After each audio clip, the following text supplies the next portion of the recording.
Hello, everybody. I'm Jay Tholen. I'm the guy making this adventure game. Yeah, it's basically a very stripped down adventure game about a clown named Dropsy, or an ex-clown. His circus burnt down a couple years ago, before the game starts. And yeah, I'll just get started. I'm going to start, of course, by talking about myself, because I'm a jerk. And first game system, Nintendo. Sucked at it, gave up a lot. I whined a lot. I sucked at it. 1997, I got a computer for the first time. I think Total Annihilation or Grim Fandango or something. That was my first two games. They were both amazing and stuff. Click and Play. My first taste. Anyone, raise your hand if you know what Click and Play is.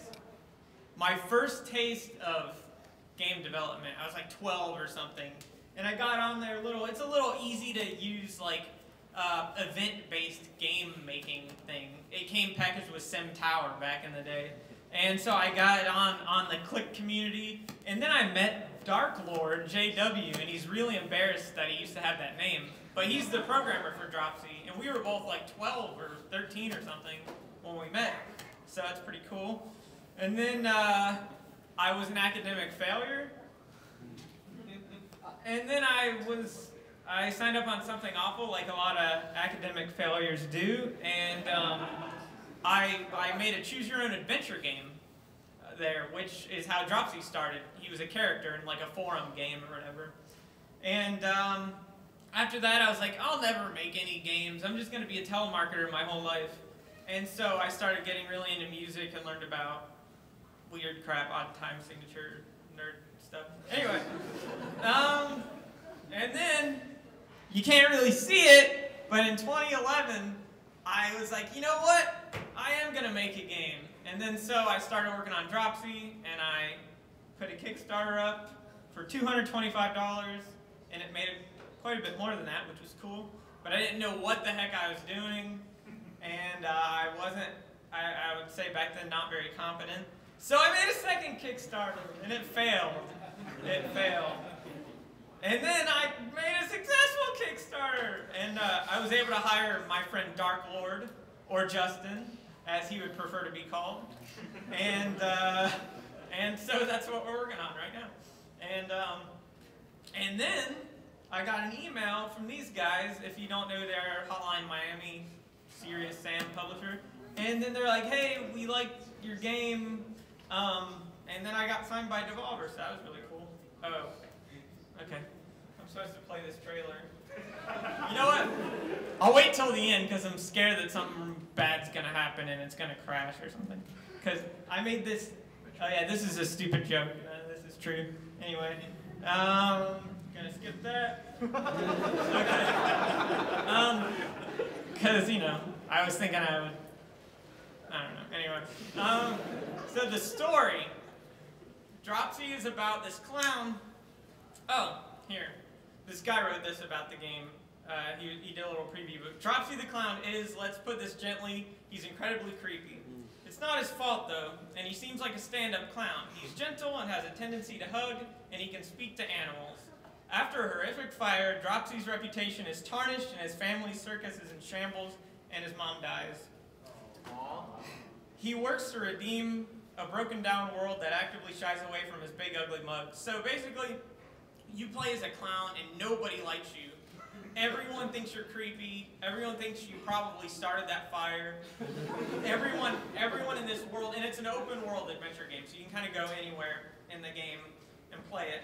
It's kind of like it is an adventure game. There's no text in this game. That's a big thing that I wanted to try. Was put 0 text in there, and along with that, limit the specifically American cultural things that only Americans would understand. So it would be kind of like a universal game almost. Like anyone could play it.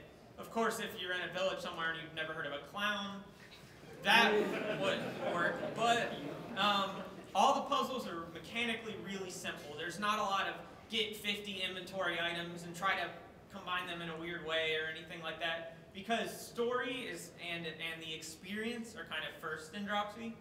What did I do? Okay. It's open world. Like I said, there's a day-night cycle. So if you go out at night, you'll find some characters that are out and about. If you go out in the day, you'll find some characters. And that ties into this dream world system, which I'll get to in a second. But everything in the game world has purpose. And that's something I'm really big on, because there's no text. There's no way to explain to someone in words what's going on. I have to be really careful to make every little detail, like in the background, everything you see, all animations sort of tie together and contribute something to the main story that you're trying to discover. Oh, and that's the world map, because I freaking love world maps. They're like the best.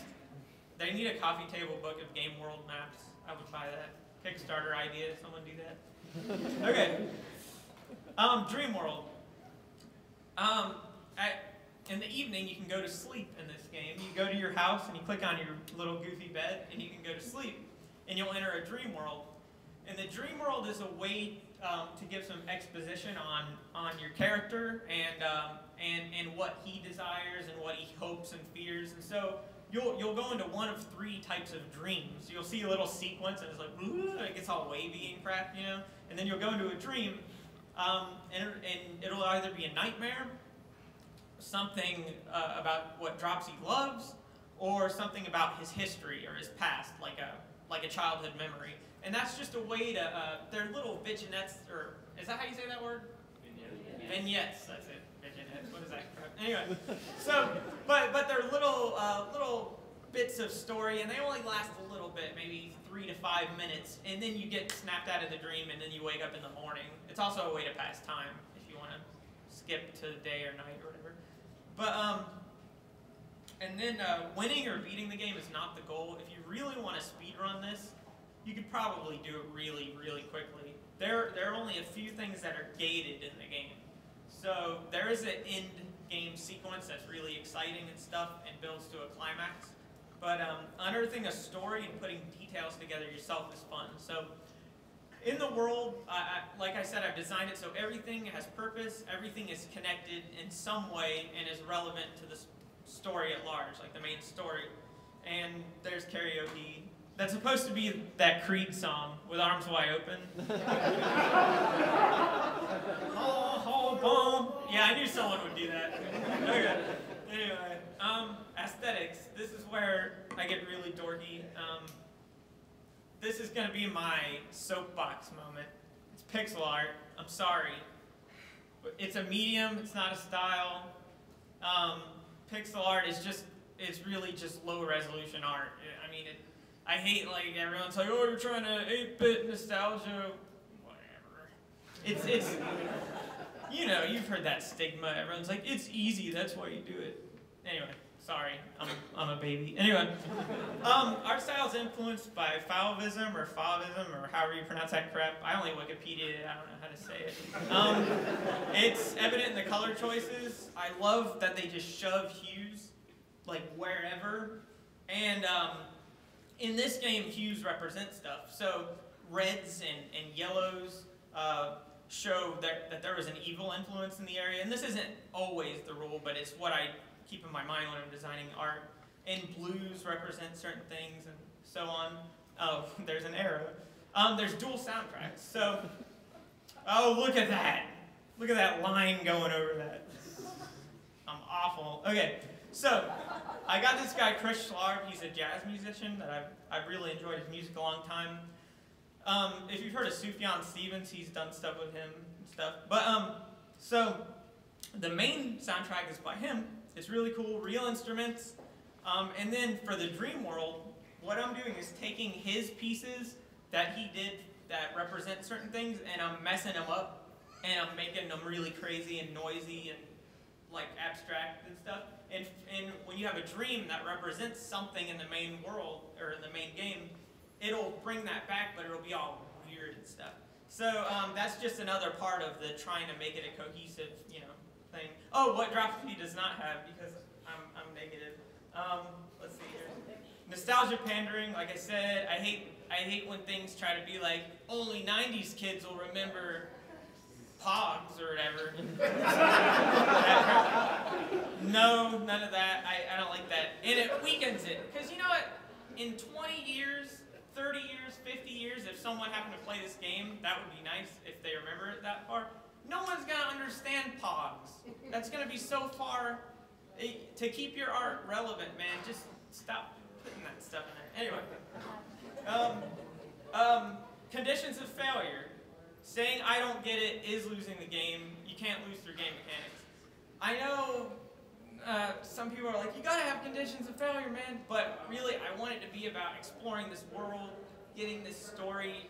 It's really narrative centric. There are things that'll set you back, like you can get arrested for hugging kids and stuff. And go to jail. But really, you're just a sweet, gentle clown. Seriously, I'm not kidding, there's no dark side to Dropsy. He is a gentle, good clown. But, and I'm not joking, but yeah, saying I don't get it is losing. Like being like, that doesn't make any sense, I quit. Stock photos, because those are always funny. What else did I put out? I don't remember. Oh, these things. I hate that stuff. I hate when I'm in the middle of a nice game and it's all about a story. Now, if the whole game is that, that's okay. But if I'm in the middle of like a story narrative game and then they hit me with one of these, like, make a complex combination of numbers or something, I hate that. I'm like, no, skip. So no. And this is where I get a little abstract. Everything in the game's intentional. I planned a story for the game that goes back 50 years. And there's little people groups in the game, and it's all, I'm crazy or something. And locations and scenery are designed with the timeline in mind and always reflect events that happened. So, like, there's a coal mine. It's an abandoned coal mine in the game. And the closure of that 20 years ago caused people to move from the main city in the game to a little village area where they have their own community now. And you discover that through environmental clues. They had a little revolt at the coal mine and stuff. But not one area over here isn't disconnected from this area over here. You'll always find things to link them together, and they all tie into your main story. And yeah, that's it too. Has to do with that too. Okay. Oh yeah, art. I already mentioned this, but colors represent things in the art by and large. If you see an area and it's largely like saturated with reds and yellows, you'll know this. Hopefully, by playing, you'll figure that out. There's symbols, recurring symbols. Melodies come back when there's thematic connections. And the soundtrack's all done now, so I'm so happy about that, finally. Anyway, there's two major themes as far as, like, I don't know if you want to say it's a morality play or whatever, but I knew this would happen to me. I guess I'll keep talking. Anyway, his struggle to find his home among the people in his world is a big theme. No one likes him, like I said, and this is kind of has to do with my theology or my spiritual beliefs too. But I also think that love is a powerful force. Eventually, players will see Dropsy's meek, childlike disposition as his greatest strength. And when you start the game, you feel like you get walked all over and stuff.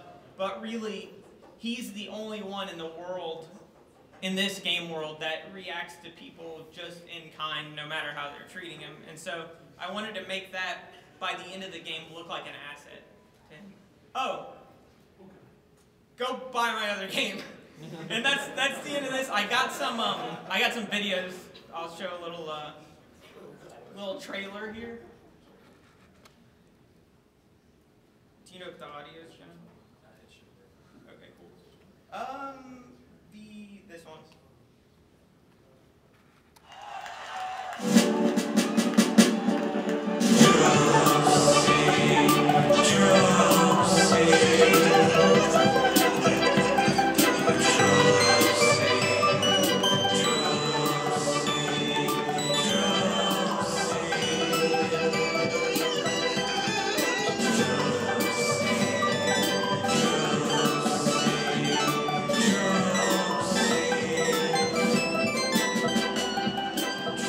Inventory in the pants.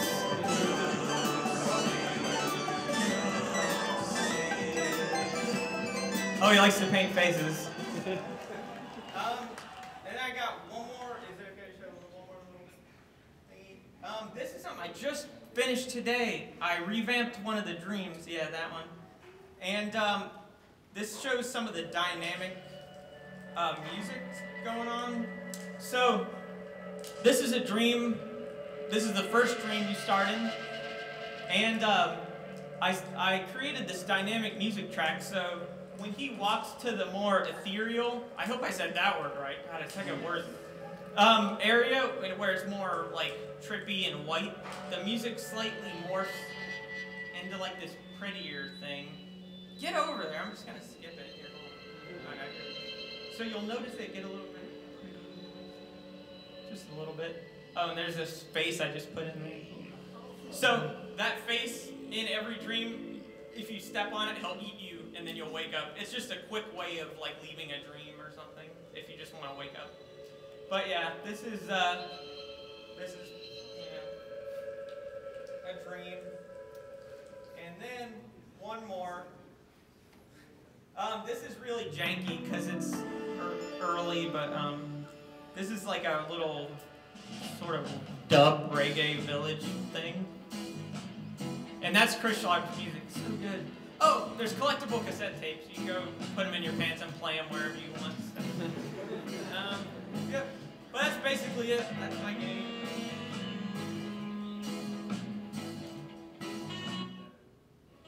I'll just leave it on really low. I guess question time?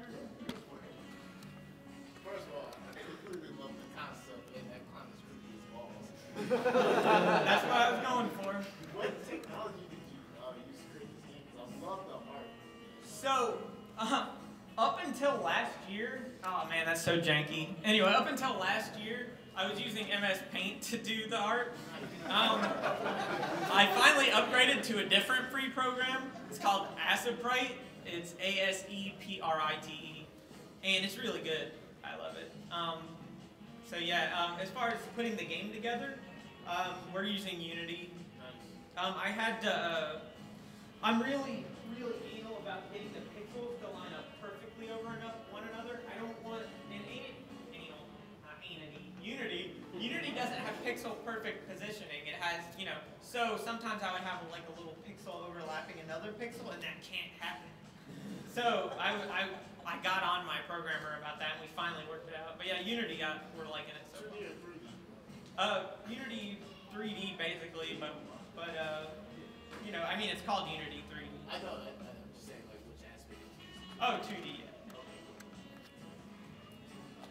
Any questions?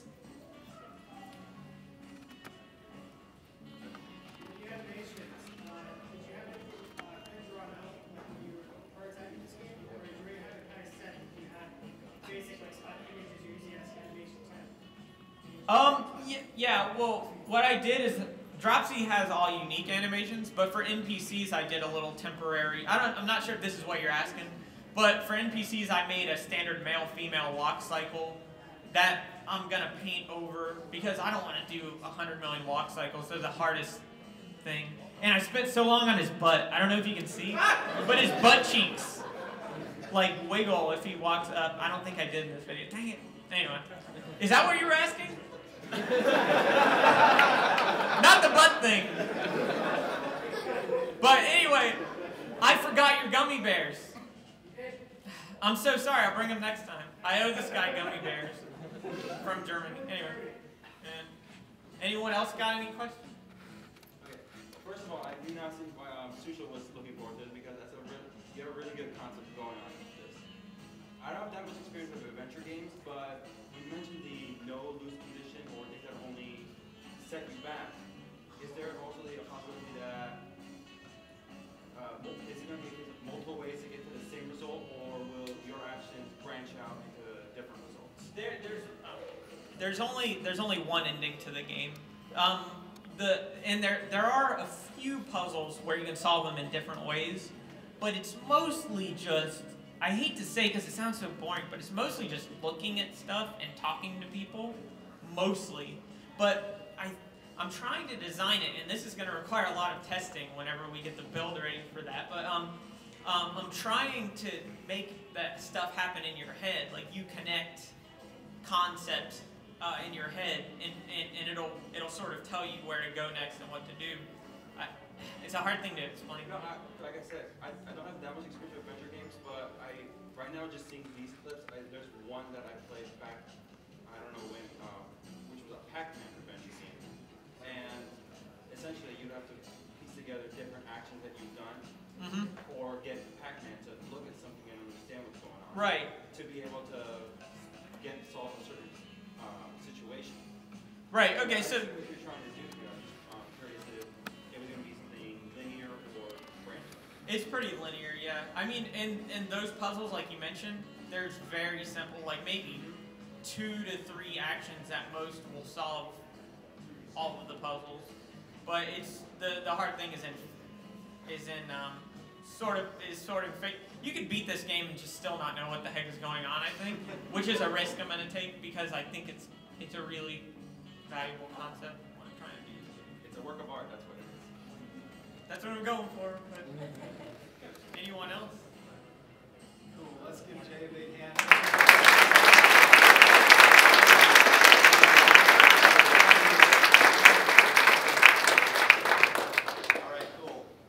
Hope you guys have enjoyed all the games tonight. This is exactly what Indienomicon is all about, is finding these awesome games here in town and making sure everybody knows about them. So thank you guys for coming out and supporting Dropsy and Meltdown Mayhem and Toy Flight Simulator. So you guys are going to have a chance to play these games in just a moment. We have Meltdown Mayhem is the station back there to the left, and to the right of that will be the Toy Flight Simulator. And we're going to set up Jay and Dropsy on the media wall in the back, so you guys will get a chance to check out all of those projects. 2 final points of business. Our next meeting is going to be July 3rd. It is our Independence Day. We're going to be showing off 3 games. Imperium Rise of the Sun by NeuralNet, Puckett by Bitzar, and Chest Quest by Panic Pop. So 3 really cool games. Looking forward to showing those to you guys. And again, we want to thank the Melrose Center for allowing us to use this space. Hope you guys have enjoyed it. Go play some games. Thank you.